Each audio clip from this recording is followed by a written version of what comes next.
তাই গৌর হরিবল। সবাই ভালো আছেন তো? এই দেখুন বৃন্দা দেবীর সম্মুখে দাঁড়িয়ে আছে।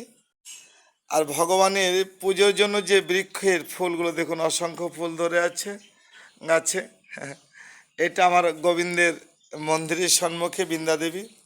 তাই আমি কি বলবো, আর বলার মতো তো কিছু নেই।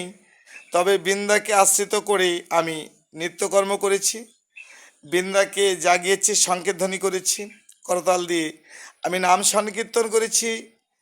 আর ভগবানের কাছে বলেছি, প্রভু গো, তুমি সকলকে সুখী রেখো, তুমি সুখে থেকে সকলকে সুখের নীড় গড়ে দিও। তাই না?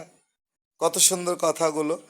আজকে সবাই যদি ভগবানের কাছে এমনিভাবে বলতো, আমি বিশ্বাস করি এই কথাগুলো ভগবান অবশ্যই শ্রবণ করত।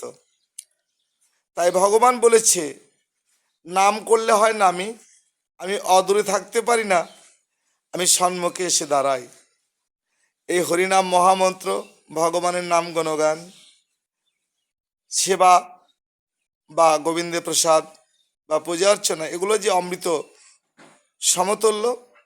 তাই গোবিন্দের চরণামৃত, এই যে একটা কথা আছে, অকাল মৃত্যু হরণং সর্বব্যাধি বিনাশনম, তাই না? অকাল মৃত্যু থেকে আমাদেরকে পরিত্রাণ পাবার জন্য, সকল ব্যাধি মুক্ত হবার জন্য চরণামৃত নিতে হয়। বর্তমানে দিনকাল দেখছি অনেক শিক্ষা নিয়েছে তো, ব্রাহ্মণ পূজা করলে চরণামৃত নেয় না, আবার অনেকে নিয়ে মাথায় রেখে দেয়, বা অনেকে ভাই পরে নিব, মানে তারা ছলনা করে। আমরা কিন্তু বুঝি, আমি জানি না, অথচ তাদের কি ভজন কি সাধন আমি বুঝি না। তারা নিজে গর্ভবতী হয়ে থাকে, আর কোনো কিছু প্রয়োজন হয় না, অহংকারে গর্ভবতী হয়ে থাকে। এর প্রসব কবে করবে আমি জানি না, তবে এদের প্রসব হবে, জঠর যন্ত্রণা হবে প্রসবগুলো। যারা নিজেই গর্ভধারণ করে, নিজে ইচ্ছা করে, তাদের প্রসব যন্ত্রণা বহুদিন সইতে হবে। কথাটা মাথায় রাখবেন। নিতাই গৌর হরি বল। সবাই ভালো থাকবেন।